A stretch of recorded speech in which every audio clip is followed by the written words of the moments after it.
Hey everybody, the Long Shot Signatures here. This is episode 72 of my 2024 TTM returns, and we have, I think, 6 successes to share today. Yep.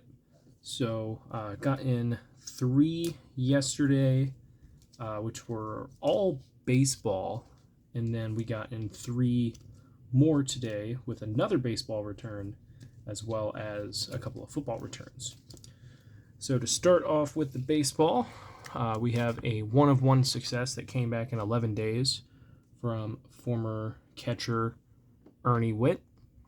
I've actually been meaning to send out to this guy for quite some time, but I didn't have his 1990 Donruss card, so I was going to order one of those.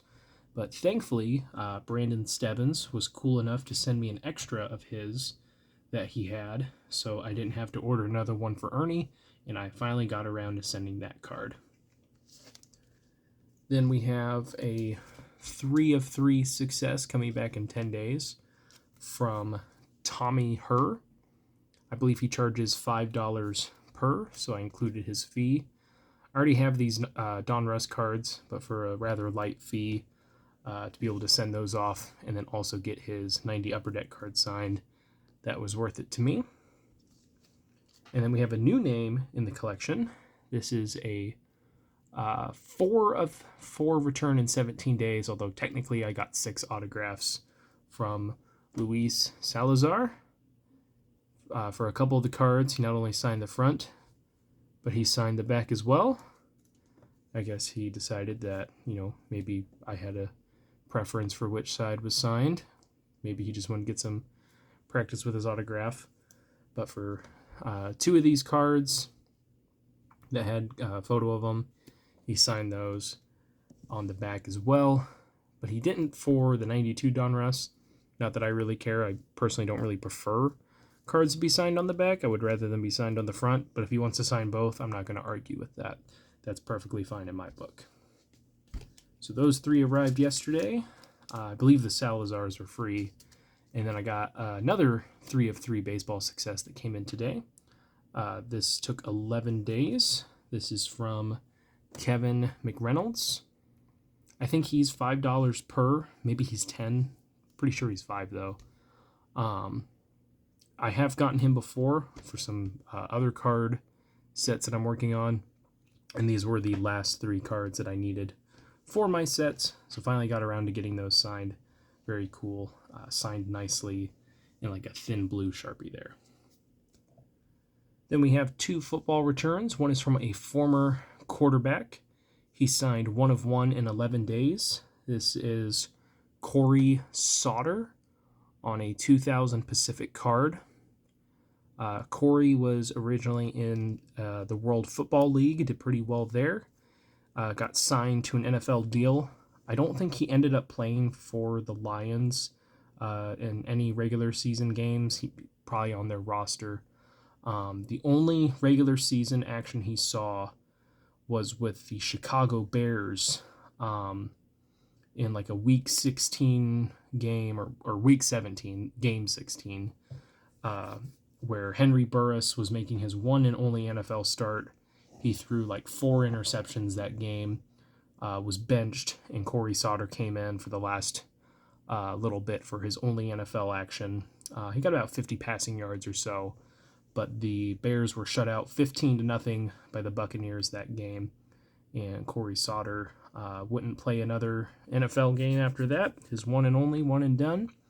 But his football career would not end, as he later became a coach and was head coach for, I think it was Southeast Minnesota State. It's one of those like really, probably like a Division II team. Southwest, excuse me, I'm sorry. If you get the wrong direction, you are talking about the wrong team. There probably is a Southeast Minnesota State. He was the coach for Southwest Minnesota State for 11 seasons. They did have to opt out of one due to COVID, but he did okay there. Pretty cool to add not only to the NFL quarterback collection, but also to the college football coaching collection. So that's really cool. I am going to look into whether Brock Olivo signs. He is also a college coach. He is currently a special teams analyst for the Missouri football team. So I might see if I can't reach out to him beforehand and see if he's willing to sign before I send this card, because I don't want to have to buy another one and bother Corey again. But it would be cool to get this dual signed.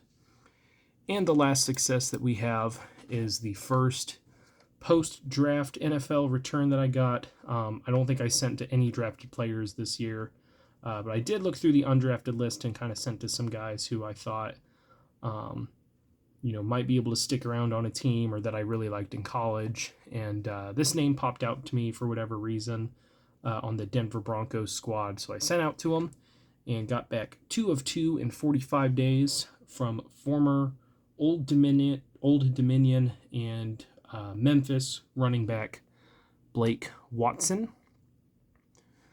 Blake was an extremely good runner at Old Dominion, shattering several school records. He then transferred to Memphis for 2023. I think he only played in 5 games due to injury, but he averaged almost 6 yards a carry, had 5 or 6 rushing touchdowns, and he's also really good at catching the ball out of the backfield. So that was one of the main reasons Sean Payton pushed to have this guy signed as an undrafted free agent. He compared him to Alvin Kamara. Not 100% sure, if that's going to be something that helps him stick around or not. Considering Sean Payton, he probably want another Alvin Kamara now with the Broncos. But, this guy was undrafted. They've got several running backs from last year that they're bringing back. So it's going to be tough to see whether he stays or goes. Personally now, of course, I would want him to stay with the Broncos. But had it not been for injuries, this guy probably would have been drafted in one of the later rounds. So we'll see how he does for his career. But that is it for this one. Thank you guys for watching. I really appreciate it. Helps me out a lot. Best of luck with your guys' collecting. Take care.